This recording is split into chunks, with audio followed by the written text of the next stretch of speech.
tujuannya bukan bikin film, hanya ada kerjasama antara dua kabupaten dengan Kabupaten Belitung dengan Bukhara, kota Bukhara. Nah, saya sebagai putra Belitung diundang untuk menyaksikan ikut serta dalam rombongan tersebut. Nah, dalam kesempatan itu saya juga diajak ke Samarkand dan dapat kesempatan masuk ke makam Imam Bukhari. Saya mungkin termasuk yang salah satu orang yang beruntung karena bisa diizinkan berdoa di makam Imam Bukhari. Saya juga menanyakan ulama di sana, ustadz yang membawa kita, apakah boleh saya memegang makam tersebut untuk saya berdoa. Nah, waktu saya berdoa saya nggak tahu, saya merasakan satu getaran yang luar biasa. Pengalaman rohani saya, kemarin saya diundang juga menonton teater tentang Bung Karno ya, yang minta ditemukannya makam Imam Bukhari. Dan waktu saya lihat di dalam teaternya, beliau berdoa juga ada pengalaman rohani yang luar biasa di saat berdoa di makam tersebut. Nah, disitulah mulainya film ini. Jadi kayak saya ada panggilan, saya ingin diminta membuat satu film yang nanti akan menceritakan tentang hijrah. Nah, kebetulan film ini sebetulnya bukan film baru. Kami ada satu film yang saya memang dedikasikan buat kampus saya di IPB. Jadi kebetulan nanti ada sebagian syuting di IPB. Nah, tapi saya niat juga nanti film berikutnya bisa syuting di UIN juga. Ya. Jadi itu sebenarnya film ini judulnya sama, Pengen Hijrah. Tapi sebenarnya mestinya hanya di kampus di Bogor dan sekitarnya. Tapi karena COVID dan lain-lain, akhirnya syuting film ini tidak berlangsung. Nah, sampai saya punya kesempatan ke makam Imam Bukhari dan saya pulang dari sana, saya diskusi lagi dengan tim penulis, apakah memungkinkan film ini kita bawa ke Uzbekistan. Nah, dikembangkanlah cerita dari tersebut gitu. Nah, dan akhirnya ya mungkin bisa disaksikan maupun membaca di novel yang ditulis oleh Pak Hengki ya. Jadi dibawalah cerita, tadinya peran utamanya namanya Udin menjadi Omar gitu. Tadinya Udin bukan Omar, jadi menjadi Omar. Nah, itulah yang menarik ya dari cerita ini.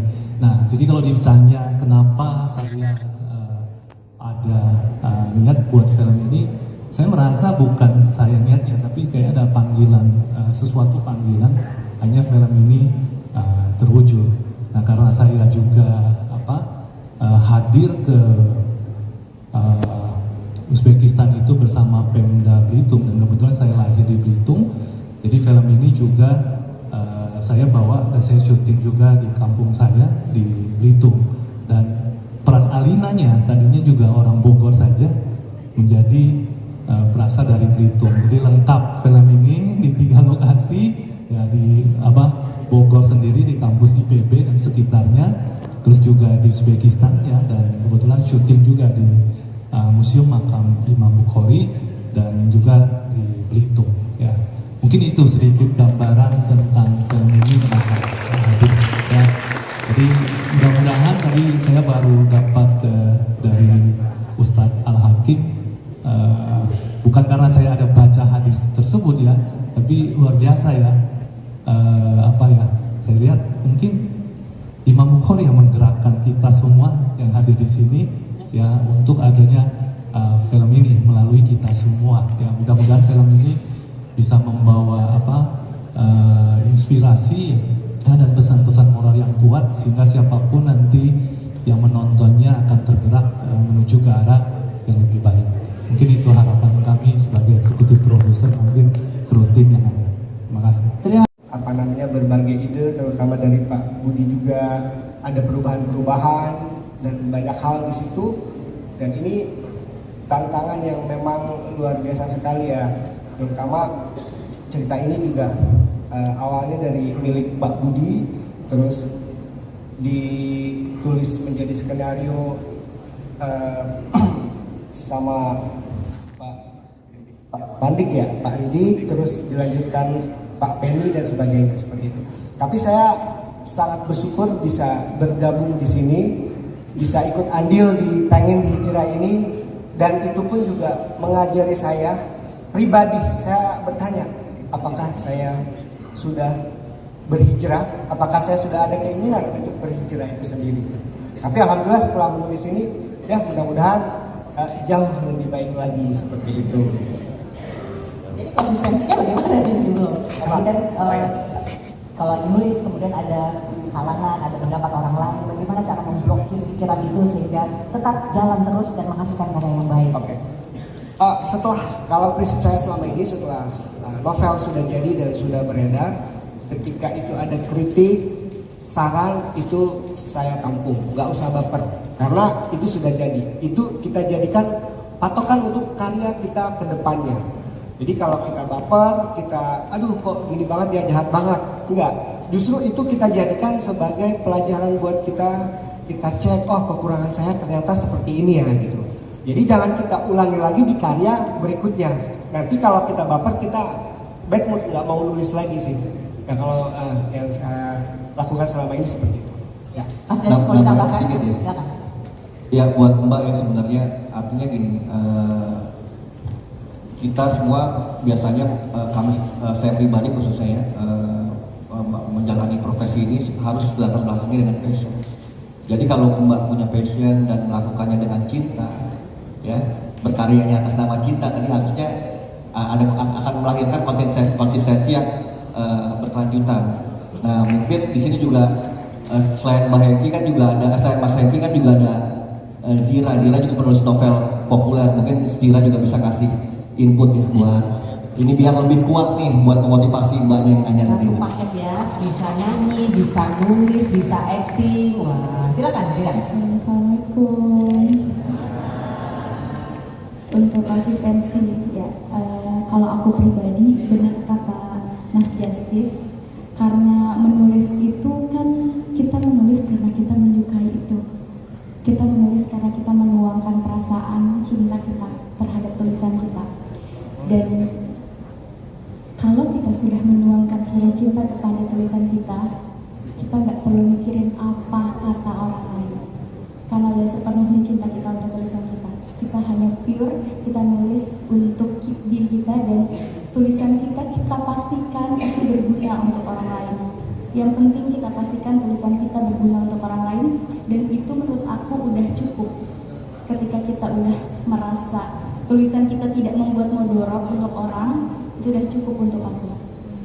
Komentar orang apapun itu sebenarnya bagus, tapi jangan bikin itu jadi alasan kita untuk enggak bangkit gitu. Karena menurut aku komentar orang itu sebenarnya hanya akan menjadi apa ya, kalau ibaratkan merusak oli yang ada di kepala kita. Jadi kalau kamu kan nulis dengan cinta, lakukan seperti biasanya aja. Hal-hal seperti itu nggak apa-apa, karena kita kan hidup nggak sendirian di dunia ini. Kita hidup dengan puluhan banyak manusia dengan kepala yang berbeda-beda. Wajar mereka tidak menyukai tulisan kita, dan itu wajar banget. Jadi kita purein hati kita untuk tulisan kita. Luar biasa. Lengkap ya, kamu dijelaskan oleh berbagai macam sudut pandang. Baik. Susah-susah. Saya begitu masuk UIN, wah ini saya masuk sarang nih. Terima kasih UIN. Saya senang sekali berada di tengah teman-teman mahasiswa dan para dosen. Dan saya ketika Pak Budi cerita bahwa musuh di Uzbek dan ada Imam Bukhari di sana, saya berpikir saya tidak bikin film pariwisata, bukan suruh jalan-jalan ke Imam Bukhari. Ini bisa jadi titik koordinatnya ya, bukan. Tiba-tiba ada rekor, ada sesuatu ini gitu kan. Kenapa harus Uzbekistan? Saya semakin dicerahkan ketika Pak Ustadz bicara, itu hadis pertama yang ditulis oleh Imam Bukhari. Wah, merinding Pak tangan saya. Ini jalannya Allah, mudah-mudahan ini jalan yang terbaik. Mungkin itu titik koordinatnya. Panggilan pertama itu ketika Imam Bukhari, dan kita bukan mau bikin film pariwisata, bukan.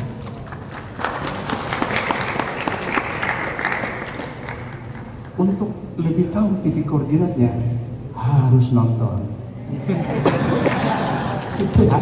Iya. Kalau saya bilang begini nanti pokok yang begini bagiannya nanti nonton dulu. Kami sudah 3 kali screening terbatas.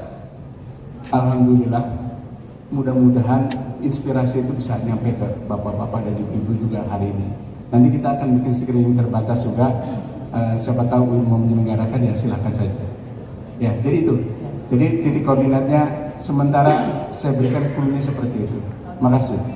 Makasih. Pak Budi tadi mau menambahkan sudah mengangkat mic soalnya. Iya, jadi benar apa yang disampaikan Pak Alves. Memang kita bermula dari, saya bilang dari makam Imam Bukhari, niat untuk membuat film ini. Tapi dalam perjalanannya, saya juga nggak tahu ya kok bisa kebetulan ya. Judulnya sebenarnya sudah ada, memang judulnya Pengen Hijrah sebelum saya ke Uzbekistan. Tapi tadi disampaikan Pak Ustadz Al-Hakim, benar saya sama dengan Bapak juga, saya merinding Pak.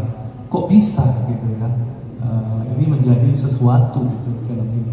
Nah mungkin saya pikir kembali lagi karena kita tadi juga disebutkan oleh Mas, bermula dari niat baik film ini dibuat, didukung oleh seluruh tim juga dengan niat baik, yang mudah-mudahan hasilnya nanti ditonton oleh masyarakat. Ya khusus untuk UIN kami akan adakan special screening juga dari kami ya. Nah, silakan nanti diatur panitia, dikumpulkan mungkin bioskop terbesar berapa sih jumlahnya, nanti kita adakan Pak Ustadz ya, kita akan adakan special screening khusus buat mahasiswa UIN. Luar biasa, tantangan. Bicara strategi ya, kita memang pasti sudah tiap film kita punya strategi khusus ya. Ya termasuk mungkin hari ini kami hadir di depan teman-teman mahasiswa UIN. Tentunya kami juga berharap dukungan dari teman-teman UIN, bantu bagaimana film yang bagus ini menurut teman-teman yang sudah nonton bisa dibantu diviralkan tentunya ya. Nah, karena tanpa film apapun ya, sebaik apapun hasil karyanya, tapi kalau tanpa dapat sambutan dan promosi dari penonton di sini, itu tidak akan jadi apapun. Kami sadar itu sepenuhnya. Tentunya bantuan juga dari pers ya, dari pers media, tentu sangat berharap juga, termasuk hari ini kita launching perdana ya untuk teaser, poster maupun soundtrack ya. Kita juga minta berharap rekan-rekan media juga bisa membantu mempromosikan dan memviralkan juga. Nah, seperti itu. Tapi di luar itu kami punya keyakinan tidak ada yang mustahil. Kami pernah mencapai di salah satu film kami 3 juta penonton. Awal semua orang tidak yakin karena filmnya cerita sangat sederhana tentang bagaimana seorang anak yang berhak, yang melahirkan atau yang membesarkan, yang nanti yang berhak meneruskan anak itu tinggal bersama dengan dia. Sesederhana itu. Tetapi justru dibantu oleh ibu-ibu ya dan memviralkan film ini, dan film ini bisa tembus 3 juta penonton.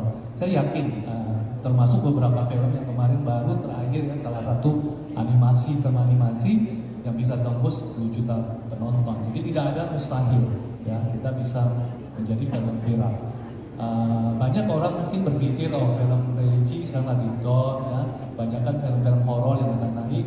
Saya nggak terpengaruh dengan itu. Kembali dari niat ya, karena niat kita bukan mencari keuntungan saja di film, tapi kita ingin berkarya, membawa sesuatu karya nanti yang bermanfaat tentunya bagi siapapun yang menonton dan punya inspirasi dan kesan moral ya. Itu yang utama yang mau kita sampaikan ke penonton. Mungkin itu. Ya, untuk Kev ini silakan. Ya, silakan. Boleh tepuk tangannya untuk Pak Budi. Iya. Silakan pengalamannya. Assalamualaikum warahmatullahi wabarakatuh. Selamat sore teman-teman semua. Perkenalkan, nama saya Endi Arfian. Saya berperan sebagai Omar. Mungkin ingin melanjutkan yang tadi pertanyaan yang tadi ya. Jadi memang menariknya di film Pengen Hijrah ini kita ada salah satu lokasinya di Uzbekistan. Uzbekistan itu adalah negara yang sangat indah. Dia juga mempunyai 4 musim seperti di Eropa. Kebetulan ketika kita syuting musimnya itu menjelang winter. Jadi mungkin itu yang menjadi salah satu tantangan juga adalah kita harus syuting dengan cuaca yang sangat dingin. Kita di pagi hari itu sampai -2 derajat teman-teman. Jadi dinginnya luar biasa. Begitu juga mungkin adjust untuk ke luar negeri, dari mulai persiapan fisik, mental, semuanya juga harus dipersiapkan. Tapi ketika kita sampai di Uzbekistan ternyata negaranya sangat indah. Banyak situs-situs bersejarah juga tentang Islam, kita bisa banyak belajar tentang kultur dan budayanya juga. Dan kita juga sempat berkunjung ke makam Imam Al-Bukhari yang teman-teman sendiri juga tahu sejarahnya seperti apa. Dan kalau untuk proses syutingnya sangat menyenangkan. Alhamdulillah saya bekerja sama dengan tim-tim yang sangat luar biasa yang ada di sini. Itu hal yang harus disyukurin juga. Intinya kami bersenang-senang selama proses syuting Pengen Hijrah, dan semoga kesenangan kami ketika syuting bisa terlihat ketika teman-teman menonton filmnya juga. Amin. Terima kasih. Terima kasih Edi. Nazila, boleh lanjut. Assalamualaikum semuanya. Aku Nazila Safa, di sini berperan sebagai Aisyah. Aku juga ngisi soundtrack di sini, judulnya Arah Bersamamu. Sebenarnya aku senang banget bergabung di film ini. Peran aku sebagai Aisyah dan Arah Bersamamu lagu ini aku tulis seolah-olah itu kayak memang untuk disandingi dengan film ini, karena aku tulis lagu Arah Bersamamu waktu aku proses bertemu dengan proses hijrah aku gitu.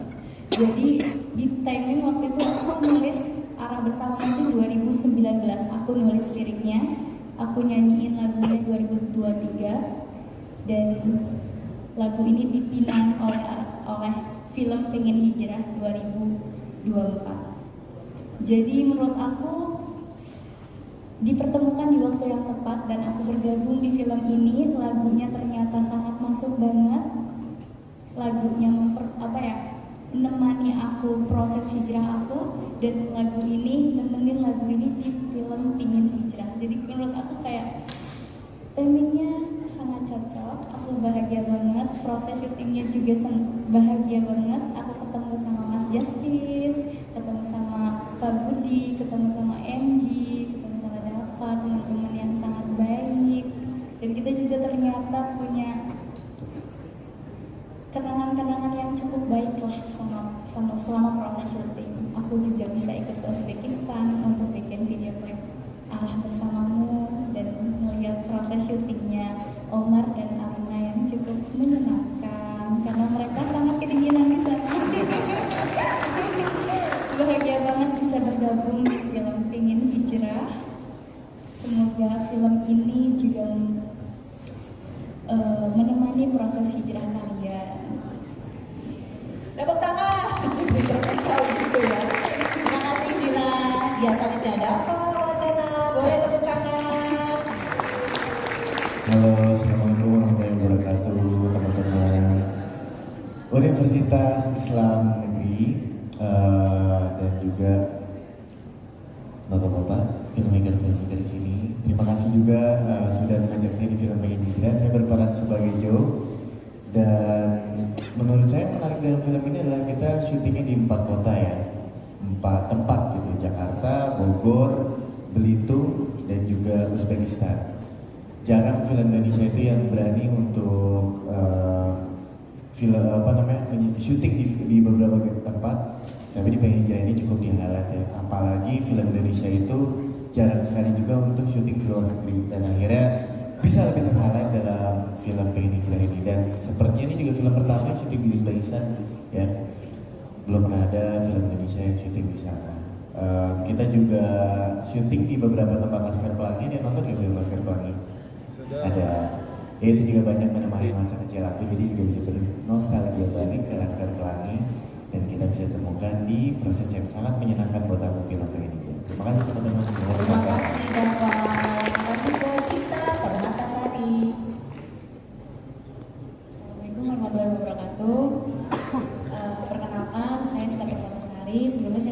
kasih kepada UIN Syarif Hidayatullah. Terus terima kasih kepada Mas Justice, Pak Budi, Pak Randy, dan juga Mas Heki, dan juga teman-teman cast yang ada di sini.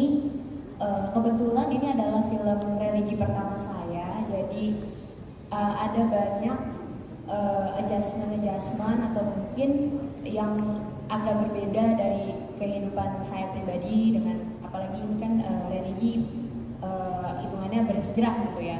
Jadi pastinya ada challenge juga, dan saya juga senang sekali karena salah satu tempat lokasi syutingnya di Bogor, dan kebetulan lokasi tadi sudah disebutkan ya di IPB, saya alumni dari IPB.